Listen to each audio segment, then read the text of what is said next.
Hi, this is Shreyang Siddharth and welcome to the next module of this course of Java Fundamentals and Basics. In this module, we are basically going to explore the arrays in Java, and we will explore both the single dimensional arrays and also the multi-dimensional 2D arrays in Java. So let us now proceed and check out what are arrays in Java. So here, let us take an example of integer variables such as int x, int y, int z and integer a equal to 11. So these are the four integer variables defined in front of you. Now, suppose if I say we can simply combine it together into one array or one data type, and that data type is actually known as the arrays in Java. So for example, we have integer followed by opening and closing square brackets and then my array equal to 5, 45, 27 and 11. And these are the four values that we have defined separately here as x equal to 5, 45, 27 and 11. So within the single statement, we have simply combined all the integer variables values into one array. So this is what the array is all about. It is simply the list of values of a particular data type, such as integer in our case right in front of you. So for example, this is how the array appears: 5, 45, 27 and 11 in the form of table. And now suppose if I ask you to print the value of integer 45. So from the list of variables defined here, you can simply print system.out.println y.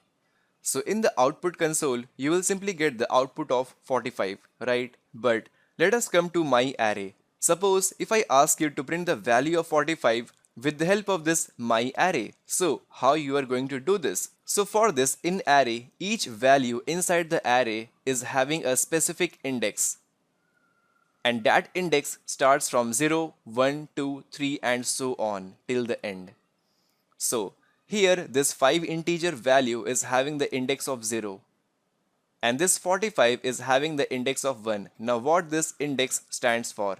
This index is basically acting as an identifier for the location of these values. Such as if I ask you to print the value of 11, so with the help of this index 3, you will simply print the value of 11. So here we will simply print system.out.print my array, then simply give the index of 1. Now this 1 is basically this index present here, and this 1 index simply points to the memory location where the 45 is stored.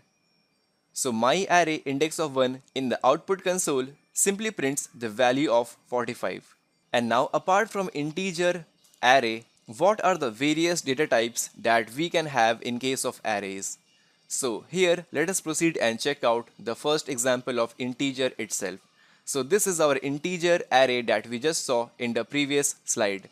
And this integer array has some index, that is each value has some index. Now similar to integer array, we can have arrays defined for the string, for the float. Now we also have the arrays defined for the boxed type data type, or you can say the object type data type, such as this float array. Now if you notice here, we have capital F defined here and here we have F here. So this is basically the primitive data type, and this kind of data type is actually known as the box type data types. And we are simply going to talk about these types of data types in our upcoming videos. So as of now, simply remember this is basically the object, not the primitive data type. And now here we have string array. So this string array contains the list of string values, and all these values are present in the sequential manner. That is, this hello is having the index of 0 and this shrieks is having the index of 1 and this Annie string is actually having the index of 2. And so on. Same thing applies for the floating arrays. And now let us proceed and get an overview of the properties of the arrays in Java. So the arrays has the fixed size defined. So here you can notice this array of integer is having the size of 4 and this array of string is having the size of 3, and similar is the case of floating point values as well. So the next comes, it is actually the sequential collection of the elements. That is, all the elements are present in the sequential manner. That is, this 5 is having the index of 0 followed by 1 2, 3 and 4 and so on. And next comes the arrays are actually the collection of the same data type. That is, you cannot have the mixture of elements such as string followed by integer followed by float. If you define string array, then this string array should contain all the values in the form of string itself. And now the index actually starts from 0, not from 1. So always remember this, that whenever we define an array, the index always starts from 0, 0, 1, 2, 3 and so on till n. So at the end, the syntax to define the array is that data type followed by the square brackets open and close followed by the variable name. And now, how do we initialize the arrays in Java? So there are basically two ways to do it. So the first way is by this way: data type, then name of the array equal to new data type, and simply pass the size of the array. So let us take an example. So float, my float array equal to new float 3. So this my float array has the size of 3. That is, it can only contain the 3 values. For example, float array at the index 0 equal to 2.3f. Then at the index of 1, 17.9f, and at the index of 2, we have 4.7f. Now since these are the floating point values, so I have simply used f or capital F as per your wish. So 3 values starting from 0 ending at index 2, 0, 1, 2, 3 values, right? Now the second way to initialize the array is by this method. That is, simply initialize the array with the help of values enclosed within the curly braces. As for example, if I ask you to initialize the same array with the help of this method, then we can do it in just one statement. That is, float array space my float array equal to followed by curly braces open and close, and within this let us define 3 values: 2.3f, 17.9f and 4.7f. And now whenever this statement or this statement is actually executed, then we simply create a reference variable of my float array. So here we have a reference variable named as my float array. And this my float array will actually point to this array object present inside the heap memory.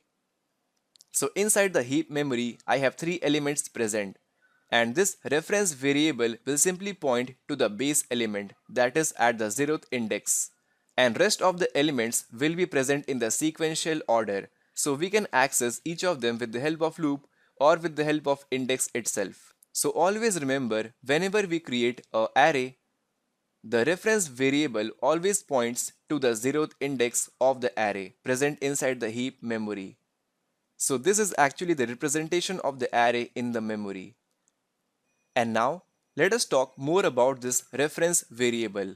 So in this slide, let us initialize an array. Let's say my array equal to this content. So inside the memory, we have the float array defined, having the index of 0, 1, 2, and each index has a certain value defined. Fine. And now this my array is actually the reference variable here that simply points to the 0th element, that is 2.3. And now suppose if I create a new array such as float space your array equal to my array. So if we assign my array to this your array, then what will happen is that we are simply here creating a new reference variable such as here. Now this reference variable will again point to the same floating array present inside the heap memory, and this will again point to the 0th index, that is the value of 2.3. So always remember, if we assign one reference variable to another, then we do not create a new array. We just make a reference variable point to the same location where the original array was actually pointing. That is, my array and your array points to the 0th index of the floating array present inside the memory. And now proceeding forward, if I suppose change your array 1 equal to 30.0, what do we mean by this statement is that at the first index, simply change the value from 17.9f to 30.0f, right? So what will happen when this statement will be executed? So when this statement will be executed, then this 17.9 value will now be converted to 30.0. And now next, suppose in the next statement, we execute this myArray index of 1. So what will be the output? It will simply print 30.0, that is the updated value. Now remember, here we are using this reference variable, your array, equal to 30. So this will simply change the value globally. That is, if we use myArray, that is this reference variable, to print out the values, then it will simply print the updated value, not the old value. So this is how the reference variable in Java works. And we will explore more about the reference variable in our object-oriented programming section of Java in our upcoming modules. So as of now, this was just a basics of the references in case of array.